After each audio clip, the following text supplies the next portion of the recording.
আসসালামু আলাইকুম প্রিয় দর্শকবৃন্দ। ইনভেস্টমেন্ট মেন্টর কবির এবং আইএমকে ফিনটেক স্কুল চ্যানেলে আপনাকে স্বাগতম।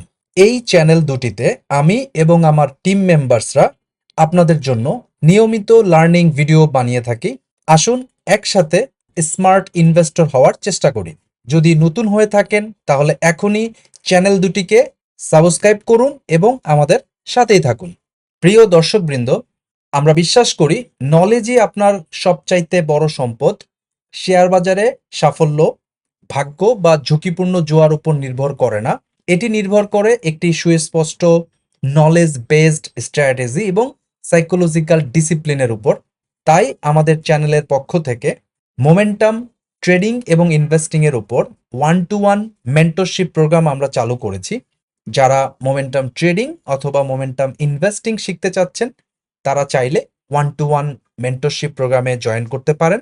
এই মেন্টরশিপ প্রোগ্রামটি আমরা 3টি ফেজে কমপ্লিট করব।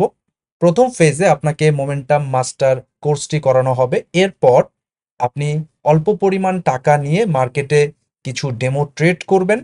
সেই ডেমো ট্রেডে যে ভুল ভ্রান্তিগুলো হবে সেগুলো নিয়ে আমরা একটা রিভিউ ক্লাস নিব। এরপর আপনার ভুলগুলো সংশোধন হয়ে গেলে আপনি মার্কেটে রিয়েল মানি নিয়ে ট্রেড করতে যাবেন এবং 30 থেকে 40টা রিয়েল ট্রেড করবেন। তারপরেও যদি আপনার ভুল ভ্রান্তি থাকে তাহলে সেগুলো আমরা অ্যাডজাস্টমেন্ট করে দিব অ্যাডজাস্টমেন্ট ক্লাসে। এরপর আপনি মার্কেটে নিজে নিজে কনফিডেন্টলি মোমেন্টাম ট্রেডিং এবং মোমেন্টাম ইনভেস্টিং করার জন্য পুরোপুরি প্রস্তুত হবেন বলে আমরা বিশ্বাস করি।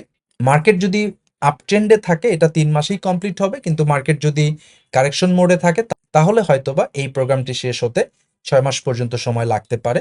দর্শক, আপনি যদি সত্যি সত্যি নিজের উপর আস্থা রেখে কনফিডেন্টলি নিজে নিজে অপরের উপর নির্ভর না হয়ে সাকসেসফুলি মোমেন্টাম ট্রেডিং অথবা মোমেন্টাম ইনভেস্টিং করতে চান তাহলে এখনই আমাদের 1-to-1 মেন্টরশিপ প্রোগ্রামে জয়েন করার জন্য ইমেল করুন imkfintechschool@gmail.com অথবা investmentmentorkobir@gmail.com। এই ঠিকানায় ফিরতি ইমেলে মেন্টরশিপ প্রোগ্রামের বাকি ডিটেইলগুলো দিয়ে দেওয়া হবে।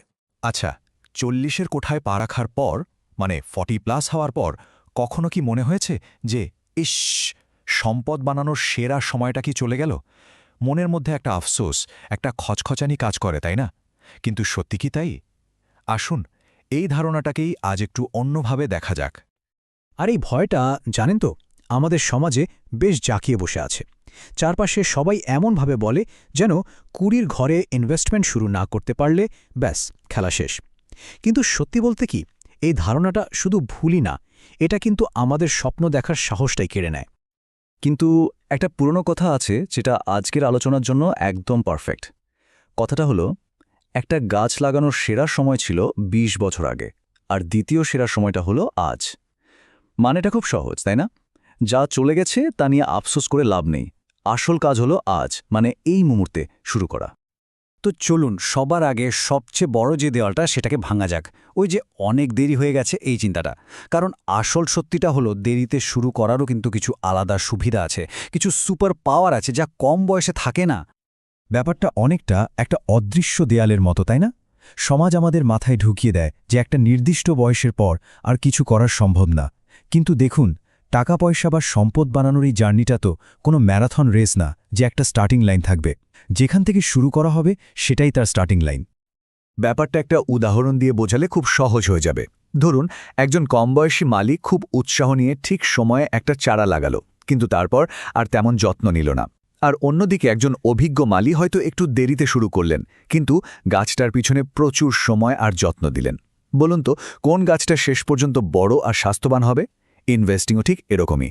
কখন শুরু করলেন তার থেকে অনেক বেশি জরুরি হলো কিভাবে করছেন, কতটা ডিসিপ্লিন নিয়ে করছেন। আর এই ডিসিপ্লিনটাই আসে বয়স আর অভিজ্ঞতা থেকে। তো চলুন এবার একটু দেখি বয়সটাকে একটা দুর্বলতা না ভেবে কিভাবে একটা অ্যাসেট বা শক্তি হিসেবে দেখা যায়। কারণ 40-এর পর এমন কিছু অ্যাডভান্টেজ থাকে যা 20-এ পাওয়াটা বেশ মুশকিল। হ্যাঁ, এটা ঠিক যে কম বয়সে শুরু করলে কম্পাউন্ডিংয়ের জন্য অনেকগুলো বছর পাওয়া যায়। কিন্তু তখন কিন্তু একটা ঝুঁকিও থাকে, জানেন তো?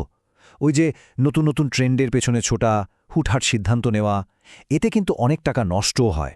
আর অন্যদিকে 40-এর পর যখন কেউ শুরু করে তার সাথে থাকে ফোকাস আর জীবনের অভিজ্ঞতা। এই দুটো জিনিসই কিন্তু বড় সড় ভুল করা থেকে বাঁচিয়ে দেয়। এই যে অভিজ্ঞতা, মানে কোনটায় লাভ হবে আর কোনটায় পা দেওয়া উচিত না, এই জ্ঞানটাই কিন্তু 40 ইনভেস্টরদের আসল পাওয়ার। এই জিনিসটা তো আর টাকা দিয়ে কেনা যায় না, তাই না? আর এটাই সাহায্য করে হুটহাট করে ঝুঁকি না নিয়ে ঠান্ডা মাথায় আস্তে আস্তে ওয়েলথ বিল্ড করতে। তো ওয়েলথ বিল্ড করার আগে প্রথম কাজটা কি? প্রথম কাজটা হলো যা আছে সেটাকে ধরে রাখা, মানে ইনভেস্ট করার আগে নিজের ফিনান্সিয়াল ঘরটাকে একটু গুছিয়ে নেওয়া। আর এই বিষয়টা বোঝানোর জন্য একটা দারুণ মেটাফর আছে, সেটা হলো ফুটো বালতি বা আ লিকি বাকেট। একবার ভাবুন তো, হাতে একটা বালতি, কিন্তু সেটার তলায় একটা ফুটো। আপনি যতই জল ঢালুন, বালতিটা কি কখনো ভরবে? ভরবে না। আমাদের ইনকাম আর খরচের ব্যাপারটাও ঠিক তাই। যতই ইনকাম হোক না কেন, যদি ফিন্যান্সিয়াল ডিসিপ্লিন না থাকে, মানে যদি বালতির ফুটোটা বন্ধ না করা হয়, টাকা কিন্তু জমবে না। মাসের শেষে খালি মনে হবে, আরে সব টাকা গেল কই? তো প্রশ্ন হলো, এই ফুটোটা সারানো যায় কিভাবে? এর সবচেয়ে কার্যকরী উপায় হলো পে ইয়োরসেলফ ফার্স্ট, এই নিয়মটা ফলো করা। মানে কি? মানে হলো স্যালারি পাওয়ার সাথে সাথে অন্য কোনো খরচ বা বিল দেওয়ার আগেই সবার আগে নিজের ভবিষ্যতের জন্য একটা অংশ সরিয়ে ফেলা। সেটা 5% হোক বা 10%, পরিমাণটা বড় কথা না, অভ্যাসটা তৈরি করাটাই আসল। আর এই বালতির আরেকটা বড় ফুটো কি জানেন? সেটা হলো হাই ইন্টারেস্ট লোন বা ঋণ, বিশেষ করে ক্রেডিট কার্ডের বিল। এটা আসলে একটা অদৃশ্য চেকেলের মতো, যা আমাদের আয়ের একটা বড় অংশ প্রতি মাসে চুপচাপ নিয়ে নেয়।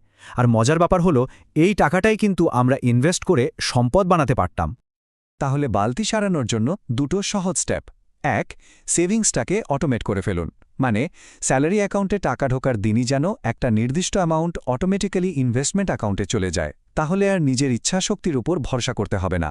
আর 2, যত তাড়াতাড়ি সম্ভব ওই ঋণের শেকলগুলো ভেঙে ফেলুন। তাহলেই দেখবেন যে টাকাটা সুদে চলে যাচ্ছিল সেটাই আপনার সম্পদ হয়ে উঠছে। আচ্ছা, তো বালতির ফুটো তো বন্ধ হলো, এবার কি? এবার সময় হলো সেই অভিজ্ঞতা আর জ্ঞানকে কাজে লাগিয়ে আস্তে আস্তে ধরে ধরে সম্পদ তৈরি করার। এখানে কিন্তু কোনো তাড়াহুড়ো চলবে না, পুরো খেলাটাই হবে ঠান্ডা মাথার। একজন জ্ঞানী কৃষক কি করেন? তিনি কি তার সব জমিতে একটাই ফসল লাগান? না, কারণ তিনি জানেন কোনো কারণে ওই ফসলটা নষ্ট হয়ে গেলে তার সব শেষ। ঠিক সেভাবেই একজন স্মার্ট ইনভেস্টরও তার সব টাকা এক জায়গায় রাখেন না। একেই বলে ডাইভার্সিফিকেশন বা বৈচিত্র্য। মনে রাখবেন, এটা কিন্তু রাতারাতি বড়লোক হওয়ার কোনো ফর্মুলা না। এটা হলো ফিন্যান্সিয়াল রিস্ক থেকে নিজেকে বাঁচানোর একটা শিল্ড বা বর্ম। এখানে একটা স্যাম্পল পোর্টফোলিওর ছবি দেখতে পাচ্ছেন। দেখুন কিভাবে টাকাটা বিভিন্ন জায়গায় ভাগ করে রাখা হয়েছে। কিছুটা ইন্ডেক্স ফান্ডে, কিছুটা রিটায়ারমেন্ট অ্যাকাউন্টে, কিছুটা বন্ডে। এর আসল মজাটা হলো, যদি কোনো কারণে একটা জায়গা, ধরুন স্টক মার্কেট, খারাপ পারফর্ম করে, তখন অন্য অ্যাসেটগুলো যেমন বন্ড সেই ধাক্কাটা সামলে নিতে সাহায্য করে। আর এই পুরো প্ল্যানের পেছনে যে ম্যাজিকটা কাজ করে তার নাম হলো কম্পাউন্ডিং। ব্যাপারটা অনেকটা বরফের বলের মতো। পাহাড়ের ওপর থেকে ছোট্ট একটা বরফের বল গড়িয়ে পড়তে শুরু করলে সেটা যেমন নামতে নামতে বড় হতে থাকে, ঠিক সেভাবেই ছোট ছোট রেগুলার ইনভেস্টমেন্টও সময়ের সাথে সাথে বাড়তে থাকে। কম্পাউন্ডিংয়ের সবচেয়ে দারুণ ব্যাপার হলো, ও এটা দেখে না যে কবে শুরু করেছেন, ও শুধু দেখে যে আপনি শুরু করেছেন কিনা আর নিয়মিত চালিয়ে যাচ্ছেন কিনা। স্ক্রিনের এই সংখ্যাটা দেখুন, $1,80,000। এটা কোনো কাল্পনিক সংখ্যা না, এটা হলো কম্পাউন্ডিংয়ের আসল পাওয়ার। একবার ভেবে দেখুন, কেউ যদি 48 বছর বয়সেও শুরু করে আর প্রতি মাসে মাত্র $300 করে ইনভেস্ট করে, তাহলে 68 বছর বয়সে গিয়ে তার কাছে এই বিশাল অ্যামাউন্টটা জমতে পারে। তার মানে কি দাঁড়ালো? ছোট কিন্তু নিয়মিত স্টেপগুলোই কিন্তু শেষে গিয়ে একটা বিশাল পার্থক্য করে দেয়। তো এত সব আলোচনার পর সবটা এসে একটা জায়গাতেই থামে, সেটা হলো আমাদের মাইন্ডসেট, আমাদের মানসিকতা, আর প্রথম স্টেপটা নেওয়ার সাহস।